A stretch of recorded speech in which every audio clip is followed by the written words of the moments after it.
नमस्कार दोस्तों, मैं लालू कुमार जायसवाल आप सभी को हमारे YouTube channel friend study circle में स्वागत है।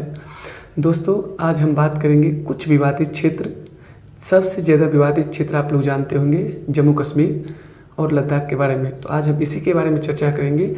चलिए दोस्तों, समझते हैं। सबसे पहले ये 2020 से पूर्व ये पूरा क्षेत्र कहलाता था क्या चीज़? जम्मू एंड कश्मीर। लेकिन 2020 के बाद जम्मू एंड कश्मीर क्या हो गया? ये स्टेट पहले था, अब दोनों केंद्र शासित प्रदेश हो गए, एक जम्मू एंड कश्मीर और एक लद्दाख। एक जम्मू एंड कश्मीर और एक लद्दाख, याद रखेंगे। ये जो क्षेत्र आपको दिखाई पड़ रहा है, ये पूरे क्षेत्र, इसको हम बोलते हैं जम्मू एंड कश्मीर। और बाकी का बात, ये जो क्षेत्र देख रहे हैं इसको बोलते हैं लद्दाख। ये जो क्षेत्र आपको दिखाई पड़ रहा है कश्मीर का, ये क्षेत्र, इसको पाक जो है पाकिस्तान इसको बोलता है ये आज़ाद कश्मीर है। ये कैसा कश्मीर है? आज़ाद कश्मीर। ये लाइन जो दिख रहा है इस लाइन को बोलते हैं POK। ये क्या है? आज़ाद कश्मीर। इस पे पाकिस्तान अपना अधिकार जमाता है। लेकिन ये अभी जो है इसके बाद ये है POK। इसको बोलते हैं POK, पाक ऑक्युपाइड कश्मीर। इसको बोलते हैं, ये पूरे क्षेत्र को पाक ऑक्युपाइड कश्मीर। यही क्षेत्र में देखेंगे, इसी क्षेत्र में, इस क्षेत्र में पाया जाता है गिलगिट।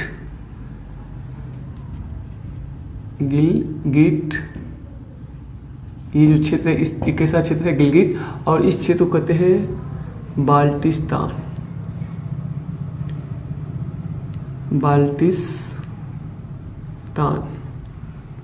ये जो क्षेत्र है इसी को क्षेत्र को हम बोल सकते हैं। POK में दो क्षेत्र पाया जाता है, गिलगिट और बाल्टिस्तान।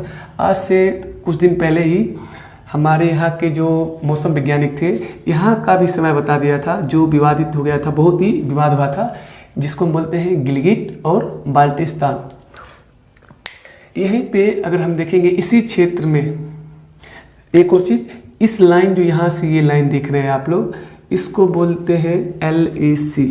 इसको बोलते हैं LAC, line of control. Line of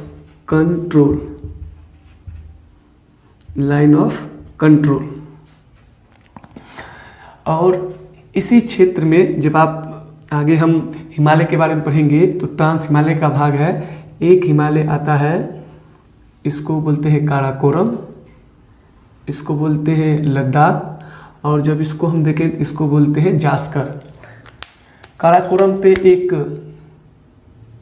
इसकी सबसे ऊंची चोटी जो है वो भी POK में पड़ता है, यानी गिलगिट बाल्टिस्तान के क्षेत्र में। इसको बोलते हैं K2। क्या चीज़? K2, जिसकी ऊंचाई है 8611 मीटर। इसकी ऊंचाई कितना है? 8611 मीटर। याद रखेंगे K2 कहाँ स्थित है? तो पाक अधिकृत कश्मीर, यानी POK में जो कौन सा क्षेत्र है? गिलगिट और बाल्टिस्तान। उसी के नीचे आएंगे तो ये था काराकोरम रेंज, ये है लद्दाख रेंज, और इस पर भी एक इसकी सबसे ऊंची चोटी, और इसका नाम है राकापोशी।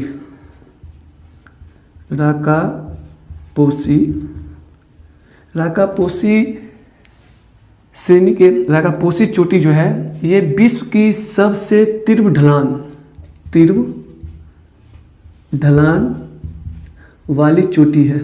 तीव्र ढलान वाली चोटी है। पूछा जाता है कि विश्व की सबसे तीव्र ढलान वाली चोटी कौन सा है? राकापोशी। और राकापोशी की ऊंचाई कितनी है?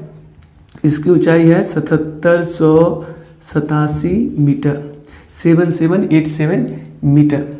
इसी तरह से यहाँ पर देखेंगे, यहाँ पे ये आ जाता है, ये हिमालय का देखेंगे तो हिमालय का सबसे पूर्वी चोटी, हिमालय की सबसे पूर्वोत्तरी हो गया, ये पश्चिमी। हिमालय की सबसे पश्चिमी ऊंची चोटी कौन सा है? तो बोलेंगे नंगा पर्वत। कौन सा? नंगा पर्वत। ये हिमालय की पश्चिमी सबसे ऊंची चोटी है और इसकी ऊंचाई है 2126 मीटर। ये तीनों को याद रखेंगे। ये कहाँ पर है? POK। ये कहाँ पड़ता है तीनों? POK, पाक ऑक्युपाइड कश्मीर। पाक ऑक्युपाइड कश्मीर याद रखेंगे। अब चलते हैं थोड़ा से आगे और समझने की कोशिश करेंगे।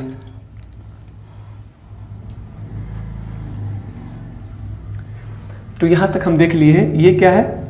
ये है आज़ाद कश्मीर, ये है POK, इसी यहाँ पर है गिलगिट का क्षेत्र और ये है बाल्टिस्तान। इसको पूरे बोलते हैं गिलगिट बाल्टिस्तान का क्षेत्र।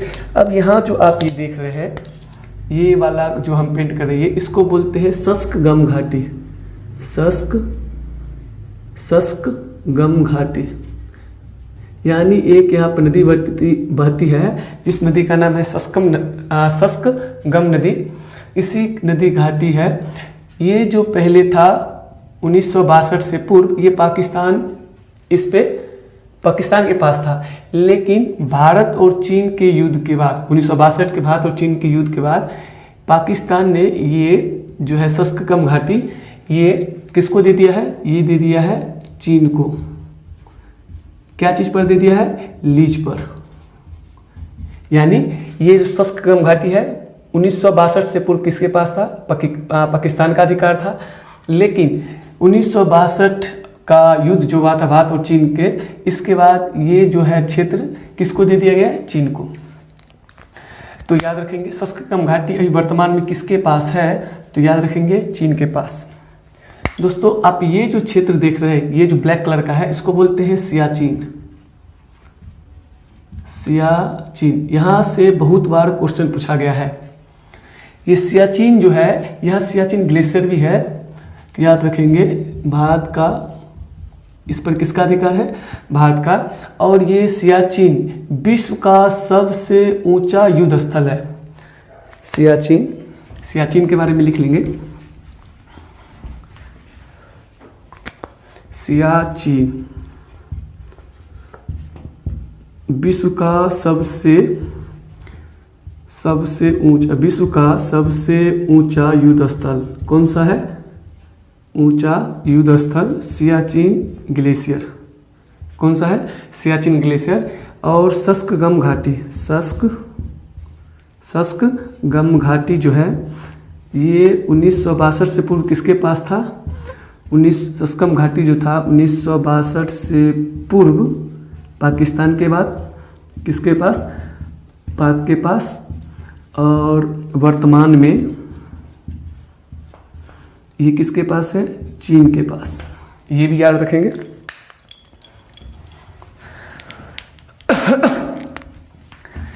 दोस्तों अब यहाँ से एक चीज़ समझते हैं और समझने की कोशिश करेंगे।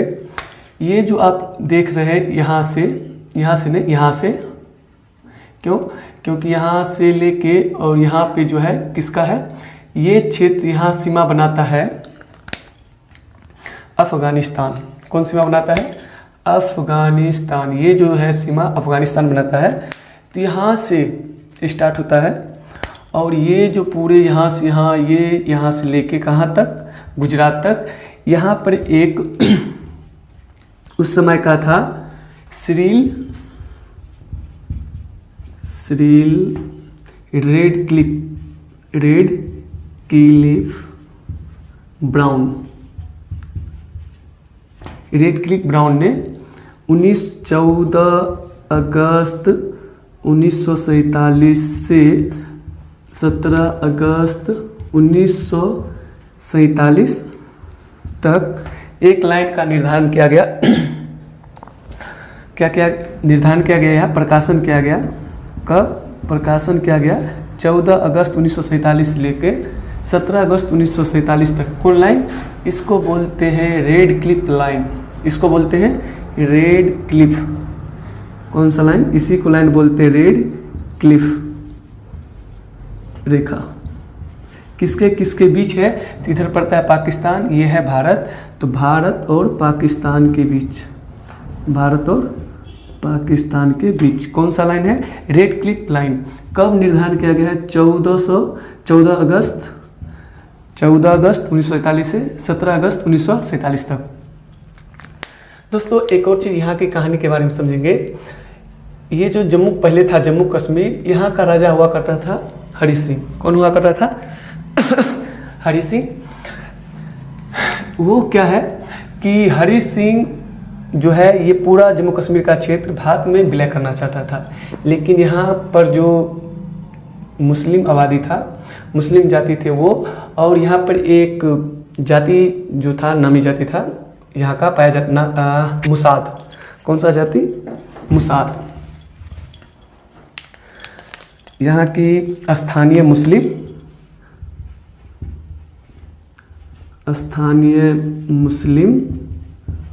और मुसाद जाति ये सभी क्या कर दिए? विद्रोह किए। जब विद्रोह किया इसका फायदा उठा के पाकिस्तान ने इस क्षेत्र पर क्या जमा लिया? कब्जा जमा लिया। और इस क्षेत्र को भी हम क्या बोलते हैं? POK। ये भी याद रखेंगे। यानी यहाँ का राजा हुआ करता था हरि सिंह, ये भारत में विलय होना चाहता था, लेकिन यहाँ का स्थानीय मुस्लिम और मुसाद जाति जो था वो यहाँ पर विद्रोह कर दिया। इस बात का मौका का फायदा उठा लिया कौन? पाकिस्तान। और पाकिस्तान इस पर क्या कर लिया? अपना अधिकार जमा लिया। एक और चीज़, यहाँ पे एक घाटी है, यहाँ पर एक घाटी पाया जाता है। इस घाटी को बोलते हैं हुंजा घाटी। क्या बोलते हैं? इस घाटी को बोलते हैं हुंजा घाटी। हुंजा घाटी क्यों? हुंजा घाटी में एक जनजाति पाया जाता है।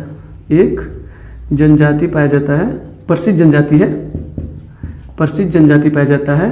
कौन सा जनजाति? हुंजा जनजाति। यानी हुंजा जनजाति के जो लोग होते हैं इनका औसतन आयु जो है कितना है? 129 वर्ष। यानी POK में एक जगह है, एक घाटी है जिसको बोलते हैं हुंजा घाटी। यहाँ पर एक जनजाति पाया जाता है जिस जनजाति का नाम है हुंजा जनजाति, और इसका जो है औसतन एज कितना है? 129 वर्ष। ये याद रखेंगे। चलिए अब आगे चलते। ये जो है क्या है? ये है सियाचिन ग्लेशियर। सियाचिन ग्लेशियर यहाँ बहुत ही ऊंचा क्षेत्र है, और यहाँ पे भारत के सैनिक क्या करते हैं? यहाँ पे रहते हैं, और यहीं से चीन पे भी नज़र बनाए रखते हैं, और यहाँ से पाकिस्तान पे नज़र बनाए रखते हैं। इसी का फ़ायदा यहाँ पे भारत को यही फ़ायदा होता है कि बहुत ऊंचा स्थल है, तो यहाँ पे भारत का सैनिक रहता है, इधर से चीन पे नज़र रखता है, और इधर से पाकिस्तान पे, POK पे। तो आगे चलते हैं, एक और समझेंगे। यहाँ पे ये क्षेत्र जो है, एक क्षेत्र ये और एक क्षेत्र ये क्षेत्र जो है इसको हम बोलते हैं जम्मू। इस क्षेत्र को बोलते हैं जम्मू। इसको बोलते हैं श्रीनगर। इसको बोलते हैं द्रास। क्या चीज़? द्रास। इसको बोलते हैं कारगिल।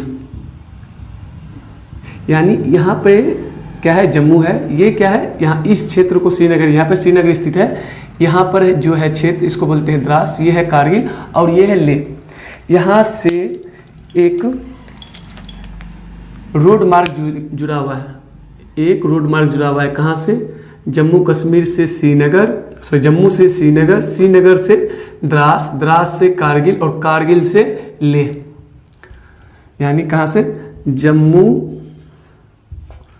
जम्मू के बाद श्रीनगर, जम्मू से श्रीनगर, श्रीनगर से द्रास, क्या चीज़? द्रास, द्रास से कारगिल और कारगिल से लेह। ये एक NH है। इस NH को बोलते हैं, इस नेशनल हाईवेज को बोलते हैं national highways national highways 1D, national highways 1D या NH1D, ये याद रखेंगे। यानी जम्मू को ले से जोड़ने वाली NH को क्या बोलते हैं, NH, इसका नाम क्या है, NH1D, याद रखेंगे। जम्मू को ले से जोड़ने वाली जो राजमार्ग है तो इसको बोलते हैं NH1D, याद रखेंगे, बहुत इंपॉर्टेंट है, ये बार बार क्वेश्चन पूछा जाता है, जितना भी आज क्वेश्चन हो रहा है ये पूछा जाता है। अब यहाँ पे देखेंगे तो अब हम आते हैं अक्साई चीन के क्षेत्र में। तो अब ये जो क्षेत्र है इसको बोलते हैं अक्साई चीन। अक्साई चीन वैसा क्षेत्र, लद्दाख का वैसा क्षेत्र जिस पर अभी चीन का अधिकार है उसको बोलते हैं अक्साई चीन।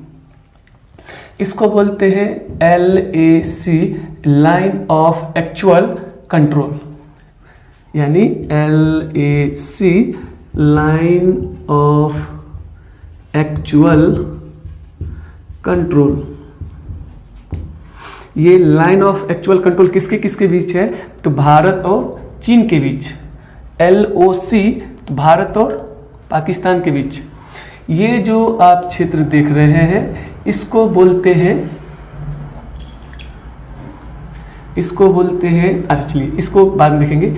यहाँ से ये जो है इस लाइन को आप देख रहे हैं, यहाँ से यहाँ तक, यहाँ पे ये जो क्षेत्र है कौन सा क्षेत्र है, ये क्षेत्र है तिब्बत। ये कैसा क्षेत्र है, तिब्बत।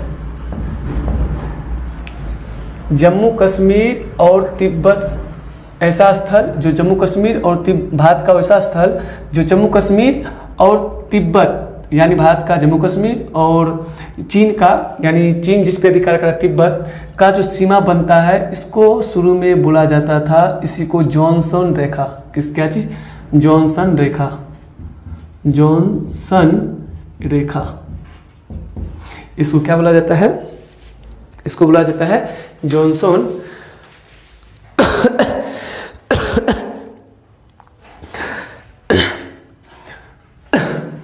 जॉनसन रेखा। और इसका निर्धारण कब किया गया था, 1865 में।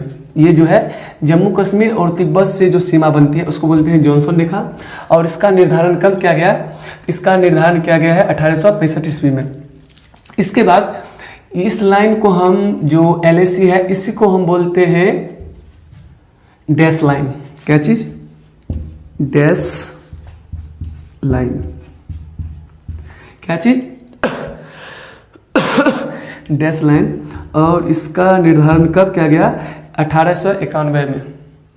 उसी के बाद अगर हम देखें तो 1914 में एक समझौता हुआ। कौन सा समझौता, शिमला समझौता। कौन सा, शिमला समझौता। किसके किसके बीच हुआ, तो भारत और चीन के बीच, भारत और चीन के बीच। लेकिन दोस्तों क्या है कि 1914 में एक समझौता हुआ, शिमला समझौता। शिमला समझौता के तहत जो जॉनसन लाइन था, जॉनसन रेखा था, उसी को आधार मानकर क्या चीज़, एक लाइन किया गया। और इस लाइन को बोलते हैं मैकमोहन रेखा। क्या चीज़, मैकमोहन रेखा। यानी इस समय एक था हेनरी मैकमोहन, हेनरी मैकमोहन के समय काल में, यानी इसके नेतृत्व में 1914 में क्या हुआ था, शिमला समझौता हुआ था। और अब ये जो है हेनरी मैकमोहन ने एक लाइन निर्धारित किया, प्रकाशन किया, जिसे हम बोलते हैं McMahon line. McMahon line, McMahon रेखा किसके किसके बीच है, तो मैकमोहन रेखा है भारत और चीन के बीच। लेकिन मैकमोहन रेखा को ये चीन जो है नहीं मानता है, मैकमोहन रेखा को चीन नहीं मानता है। और चीन किसको मानता है, इसको डैश लाइन को, या जिसको हम बोलते हैं LAC। अभी आप एक जगह का नाम सुने होंगे, बहुत ही विवादित क्षेत्र था, यहाँ पे युद्ध का माहौल बन गया था। इस क्षेत्र को बोलते हैं, इस क्षेत्र को, इसको बोलते हैं पैंगोंग झील। पैंगोंग झील, पैंगोंग झील। पैंगोंग झील जो है ये अक्साई चीन में भी पड़ता है और भारत का क्षेत्र जो लद्दाख है इसमें भी पड़ता है। तो यानी भारत का सेना जो है क्या करता है, इसमें और भारत का सेना भी इसमें अपना ड्यूटी करता है, और ये जो है चीन का भी सेना करता है। इसी के कारण यहाँ पे पेंगोंग झील जो है विवादित क्षेत्र था, कि पेंगोंग झील के बारे में बताता था कि ये अक्साई चीन का हिस्सा है, ये तिब्बत का हिस्सा है, इसीलिए तो ये भी याद रखेंगे। दोस्तों आप ये जो ऊपर का क्षेत्र देख रहे हैं, ये क्षेत्र जो है रेड कलर का आप जो दिखाई पड़ रहा है, ये है पामीर का पठार।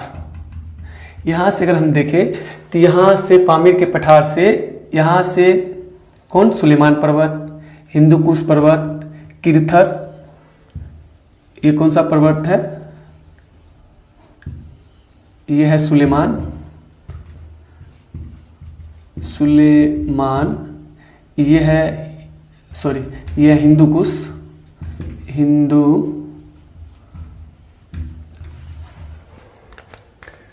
ये जो आप पर्वत देख रहे हैं इसको बोलते हैं हिंदुकुश, यह हिंदुकुश पर्वत, इसको बोलते हैं सुलेमान पर्वत। यहाँ से देखेंगे तो कुनलुन पर्वत, यहाँ से ये सभी जो पर्वत जहाँ पे मिलती है, जहाँ से निकलते हैं, इसको बोलते हैं पामीर का पठार। क्या बोलते हैं? पामीर का पठार, पामीर का पठार, जिसे क्या कहा जाता है? विश्व का छत कहा जाता है, विश्व का छत कहा जाता है, विश्व का छत कहा जाता है, विश्व का छत कहा जाता है। किसको? पामीर का पठार का। तो दोस्तों आज के लिए इतना ही रहने देते हैं। डैश लाइन में जाकर टीपीओ के, यानी इस सब के बारे में हम देख चुके हैं दोस्तों। एलएसी क्या होता है? Line of control. गिलगिट और बाल्टिस्तान का क्षेत्र भी देखिए, आज़ाद कश्मीर के देख लिए, पीओके देख लिए, पाक ऑक्युपाइड कश्मीर, हुंजा घाटी देख लिए, जहाँ पे एक हुंजा घाटी में एक हुंजा जनजाति निवास करता है जिसका औसतन आयु 129 वर्ष है। सस्कम घाटी देख लिए, जो पहले 1962 से पहले पाकिस्तान के पास था, वर्तमान में ये चीन के अधिकार में है, जो लीज पे दिया गया। सियाचिन ग्लेशियर देखिए, जो विश्व का सबसे ऊंचा युद्ध स्थल है, जो अभी किसके अंदर आता है? तो भारत के अंदर आता है। रेड क्लिफ लाइन देखे थे, यानी एक जो था रेड क्लिफ लाइन भारत और पाकिस्तान के बीच देखे थे। NH1D जो क्या करता है? NH1D जम्मू, श्रीनगर, द्रास, कारगिल और लेह को जोड़ता है। K2 के बारे में देखे थे, ये कहाँ पड़ता है? पीओके, राकापोसी पीओके, नंगा पर्वत भी पीओके में। K2 की ऊंचाई 86,11,77 राकापोसी का देखे थे। और इस सब के बारे में देखे थे। अक्साई चीन, तो ये जो क्षेत्र है इसको हम क्या बोलते हैं? अक्साई चीन। मैकमोहन या जॉनसन या डैश लाइन के बारे में देख लिए दोस्तों। पेंगोंग झील के बारे में देख लिए हैं। कुनलुन पर्वत, हिंदुकुश और सुलेमान पर्वत, इसको हम बोलते हैं किरथर पर्वत। ये सब किसका? पामीर पठार से निकलती है दोस्तों। आज के लिए इतना ही।